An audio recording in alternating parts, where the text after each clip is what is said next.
नमस्कार दोस्तों, राजस्थान सरकार के सूजस ई बुलेटिन में आपका हार्दिक स्वागत है। आज के इस वीडियो में हम 25 दिसंबर के 25 दिसंबर के सूजस ई बुलेटिन के बारे में चर्चा करेंगे।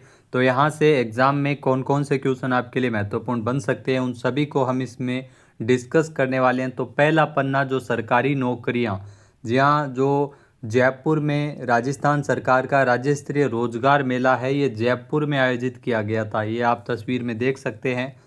जो सरकारी नौकरियों को लेकर इसमें जो जॉइनिंग लेटर है वो दिए गए थे। तो राइजिंग राजस्थान की अगर बात करें तो यहाँ से आप ये ज़रूर ध्यान रख सकते हैं, जी हाँ, 35 लाख करोड़ रुपए के एमओयू है वो rising Rajasthan global investment summit, जिसका आयोजन है वो जयपुर में किया गया था। तो ये एमओयू इस दौरान किए गए थे और 8 लाख करोड़ रुपए के एमओयू की ग्राउंड ब्रेकिंग है वो इस दौरान की गई थी। तो ये भी आपको ध्यान में रखना है, एग्ज़ाम में क्वेश्चन है वो पूछा जा सकता है। तो पहले पन्ने पर कुछ विशेष है वो आपके लिए नहीं है एग्ज़ाम के लिए। दूसरा जो पृष्ठ है वो दिया गया है, सुशासन भारतीय संस्कृति का अभिन्न अंग है। जी हाँ, राजस्थान सरकार के द्वारा जो अटल बिहारी वाजपेयी जी की जो जयंती मनाई गई थी और सुशासन दिवस, आप सभी को पता है सुशासन दिवस है वो 25 दिसंबर को मनाया जाता है। अटल बिहारी वाजपेयी जी की जयंती इस अवसर पर मनाई गई थी और इसमें मुख्यमंत्री भजन लाल शर्मा के द्वारा इसमें श्रद्धांजलि अर्पित की गई थी। साथ ही साथ अगर बात करें तो वर्तमान सरकार के 2 साल पूरे होने पर 6 लाख से अधिक गतिविधियों का आयोजन है वो कार्यक्रमों का आयोजन है वो किया जा रहा है। और साथ ही साथ ये आपको ध्यान में रखना है, यहाँ से एग्ज़ाम में आपके लिए ज़रूर क्वेश्चन पूछा जा सकता है। जो राजस्थान है वो देश की 7वीं सबसे बड़ी अर्थव्यवस्था है राजस्थान। विकसित राजस्थान के विजन के अनुरूप 2047 तक 4.3 ट्रिलियन डॉलर तक इकोनॉमी पहुंचाने का लक्ष्य है वो इसमें रखा गया है। 7 लाख से अधिक कर्मयोगी ने 26 लाख से अधिक प्रशिक्षण पाठ्यक्रम पूरे किए। यहाँ ये आपको ध्यान में रखना है, मुख्यमंत्री जो भजन लाल शर्मा के द्वारा ये घोषणा की गई, जो मिशन कर्मयोगी इसके तहत अलग अलग गतिविधियों को लागू करने के लिए HCM रिपा को राजस्थान के लिए नोडल विभाग के रूप में इसमें नामित किया गया है। तो प्रदेश में अगर बात करें तो एकीकृत सरकारी ऑनलाइन प्रशिक्षण प्लेटफॉर्म पर शामिल होने वाला पहला राज्य है वो राजस्थान था, जहां पर 7 लाख से अधिक कर्मयोगियों ने नामांकन कर 26 लाख से अधिक प्रशिक्षण का पाठ्यक्रम पूरे किए हैं। तो इतनी चीज़ें आपको इसमें ध्यान में रखनी है।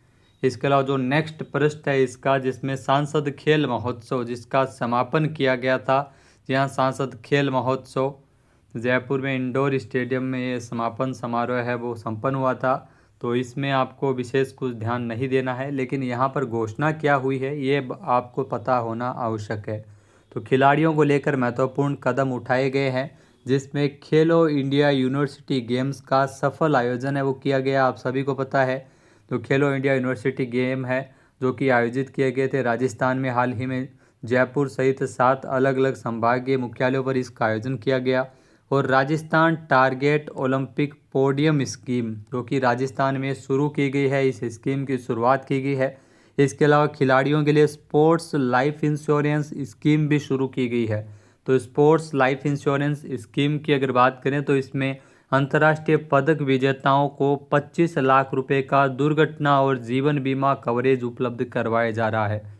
साथ ही साथ अर्जुन पुरस्कार विजेताओं की तर्ज पर द्रोणाचार्य पुरस्कार विजेता प्रशिक्षकों को भी भूखंड आवंटन का प्रावधान राजस्थान सरकार के द्वारा किया गया है, ये आपको ध्यान में रखना है। इसके अलावा ग्रामीण क्षेत्रों में खेल के मैदान विकसित किए जा रहे हैं, ये भी आप सभी को पता है। 2030 में भारत के अहमदाबाद में कॉमनवेल्थ गेम्स का आयोजन होगा। बेसिकली आपको ध्यान में रखना है, अहमदाबाद में कॉमनवेल्थ गेम्स का आयोजन है वो किया जाएगा। और 2036 के ओलंपिक की मेज़बानी भी राजस्थान को, जो भारत सरकार को मिल सकती है। भारत इसके लिए प्रयास है वो कर रहा है। तो प्रत्येक वर्ष सांसद खेल महोत्सव का आयोजन है वो किया जा रहा है, तो ये भी आपको ध्यान में रखना है।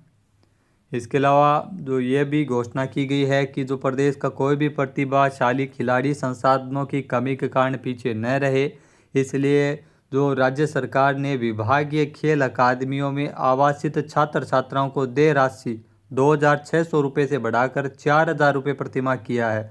और प्रदेश में नवीन 17 खेलो इंडिया केंद्र जिलों में प्रारंभ किए जा रहे हैं। ये ध्यान रखना है, 17 नवीन खेलो इंडिया केंद्र अलग अलग जिलों में प्रारंभ किए जा रहे हैं। खेलो इंडिया यूथ गेम्स की तर्ज पर प्रदेश में जो खेलो राजस्थान यूथ गेम्स का आयोजन किया जाएगा, ये भी महत्वपूर्ण है। खेलो राजस्थान यूथ गेम्स का आयोजन है वो राजस्थान में किया जाएगा खेलो इंडिया यूथ गेम्स की तर्ज पर। और इसका आयोजन है वो पारंपरिक खेलों को शामिल करते हुए ब्लॉक, जिला और राज्य स्तर पर इसका आयोजन किया जाएगा। फिर दोस्तों नेक्स्ट पृष्ठ पर अगर बात करें तो सुशासन दिवस के अवसर पर इसमें शपथ ली गई थी गुरुवार को, जो 25 दिसंबर को पूर्व प्रधानमंत्री अटल वाजपेयी जी की जयंती के अवसर पर सुशासन दिवस राज्य स्तरीय समारोह का आयोजन है वो जयपुर में किया गया, जहां पर सुशासन को लेकर शपथ ली गई थी।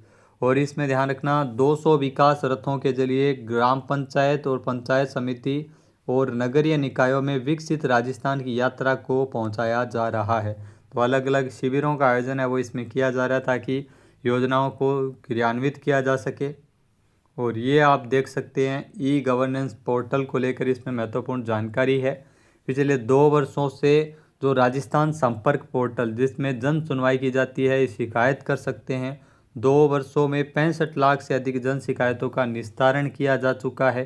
साथ ही साथ राजस्थान लोक सेवाओं की प्रदान की गारंटी अधिनियम के तहत 2 वर्षों में 3 करोड़ 23 लाख से अधिक आवेदन का इसमें सफलतापूर्वक निस्तारण है वो किया गया था। तो ये आप देख सकते हैं जो इसमें दिया गया है। तो ये राजस्थान सूजस है, यहाँ से डेफिनेटली एग्जाम में बहुत सारे क्वेश्चन है वो पूछे जा सकते हैं। वीडियो कैसा लगा कमेंट करके ज़रूर बताइएगा। जय हिंद, जय भारत, जय राजस्थान।